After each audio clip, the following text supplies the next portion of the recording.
Mais alguma pergunta que vocês surgiu aqui? Eu sou Miguel, eu sou de Erechim, do Rio Grande do Sul. Rio Grande do Sul, muito bom. E a minha pergunta, Douglas, é mais sobre como a gente se firmar na nossa identidade com Deus, sabe? A respeito de todo esse contexto que você vive.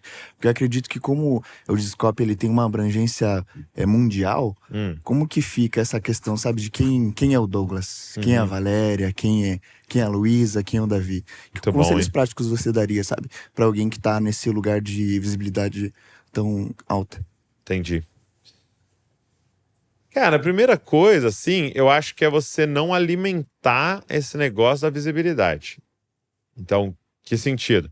Não ficar lendo comentário, ficar lá revendo o seu vídeo e vendo quantos views e quem que alcançou, quem que não alcançou e quem que viu.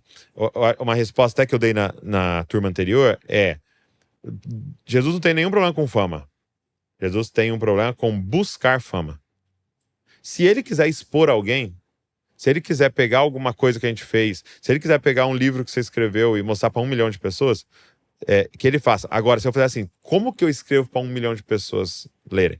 Aí eu vou negociar a mensagem. Como que eu gravo um vídeo para bombar? Aí não é o que Deus quer falar. É como é que faz para bombar. Entendeu?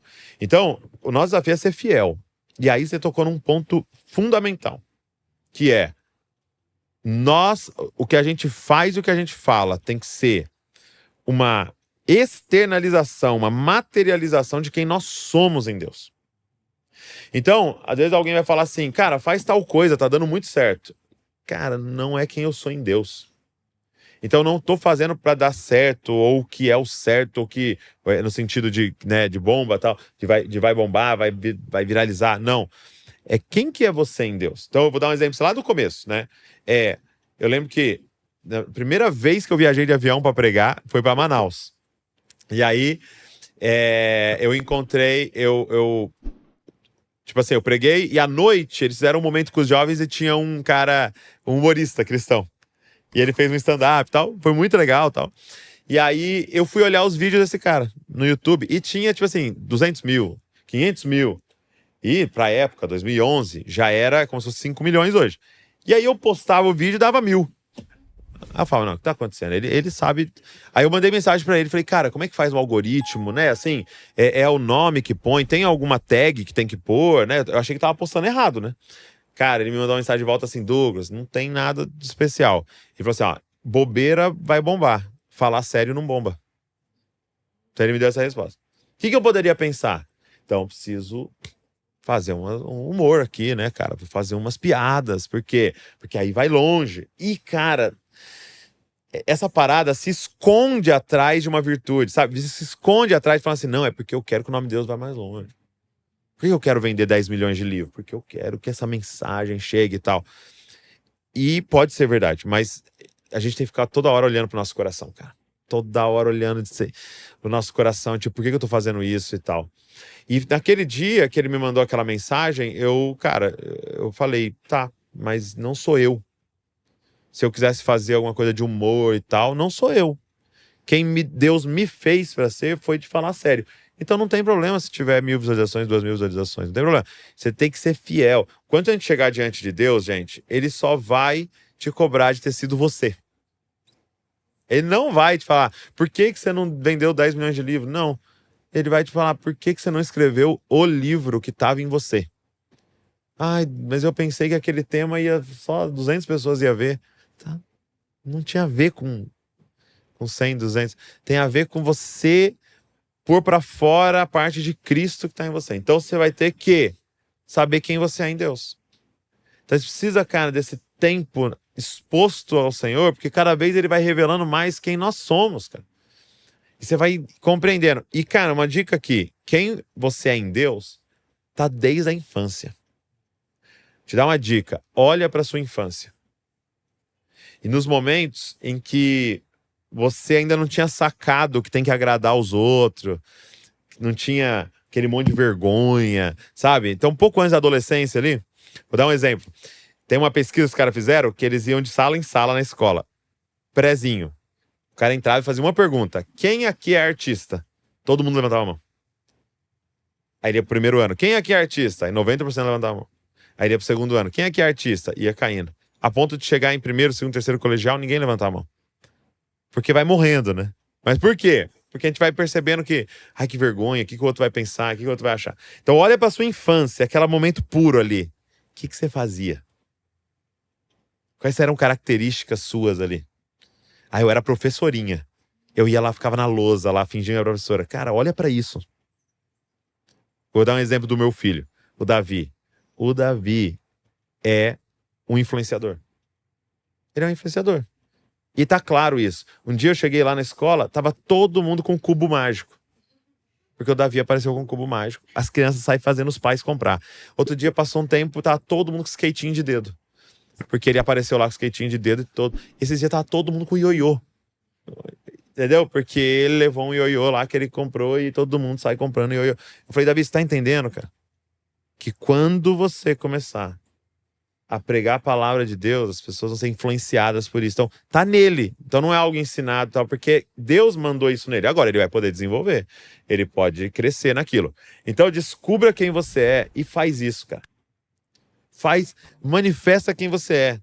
Seja aula, seja livro, seja pregação, seja plantação de igreja, seja o que for, música. Não é cuidar das minhas crianças, ter 10 filhos. Cara, seja fiel ao que o Senhor entregou na sua mão. E aí a gente tem o maior inimigo nosso, que é a cultura da comparação. É eu ficar olhando pra ele e falando, eu queria ser empresário. Não, mas eu queria ser o que, mas eu queria ser como ele. Não, cara. Se inspire, ache legal o que os outros estão fazendo, mas viva o seu. O que Deus colocou em você, assim, cara. É algo maravilhoso. E ele só vai te cobrar disso. Só dos talentos que ele te deu, multiplicados. Amém? Agora, seguinte, o jogo virou. Agora eu vou fazer perguntas. Então eu tô aqui com a galera da Desascope School e algo que eu tô enfatizando em todos. Você pode vir em 2025 para participar da Desascope School, mas só essa daqui vai ser a primeira turma. Nunca ninguém vai ser a primeira turma, entendeu? Essa galera que faz parte da história do que Deus vai fazer através de tudo isso. E lógico, tem bônus de ser a primeira turma, mas tem ônus também, porque daqui a pouco eles vão ver a segunda, terceira turma, e eles vão olhar no Instagram e falar, nossa, na minha época não tinha isso aqui. Era tudo mato, eu carpia, literalmente. Muito bom. Então eu quero fazer algumas perguntas para vocês, para servir de testemunho, para a galera que está nos ouvindo conhecer mais e também para que as pessoas tenham um pouco mais de noção do como é que está acontecendo as coisas aqui, né? Primeira pergunta é: quem teve dificuldade de convencer a família sobre a decisão de mudar e como é que foi essa conversa? Teve alguém que teve... Como é que foi com a família, para começar? Quem testemunharia? Não precisa ser muito comprido, tá? Pode ser um pouquinho mais rápido. Família não? Ninguém teve dificuldade? Então vamos para outra, então.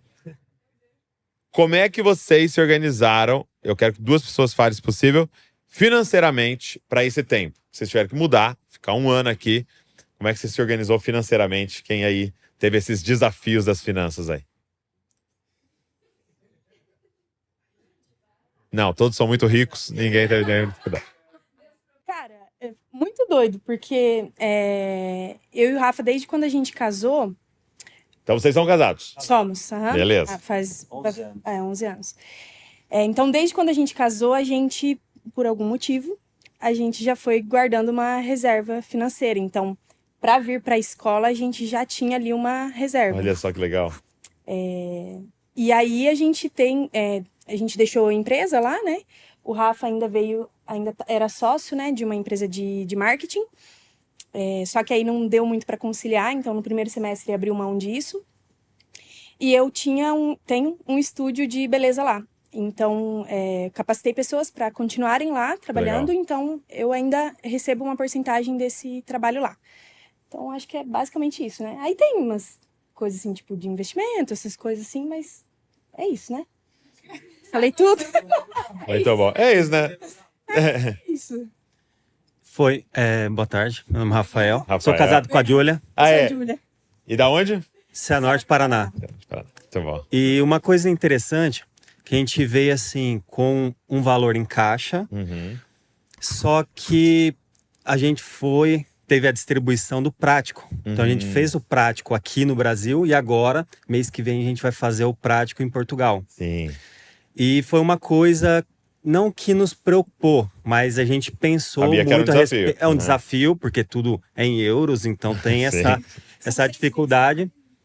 E calhou que na época, assim, a gente foi, não, vamos para Portugal. Depois de poucas semanas, Deus abriu uma porta assim, do nada, e foi uma propriedade que a gente tinha que estava parada assim, há anos, parado, que ninguém queria. E a pessoa, justamente depois que confirmou o prático, falou assim, eu vou comprar essa parte. É justamente o valor do prático, Cara. exatamente o mesmo valor. Meu Deus. Então, assim, loucura. E assim, a gente vê a provisão de Deus nos detalhes. Isso é muito Então, lindo. para quem vai vir ano que vem, já vem com essa mentalidade, assim, Sim. que Deus provê. É. Deus confiar na soberania dele, na provisão dele, no controle dele, vir em obediência.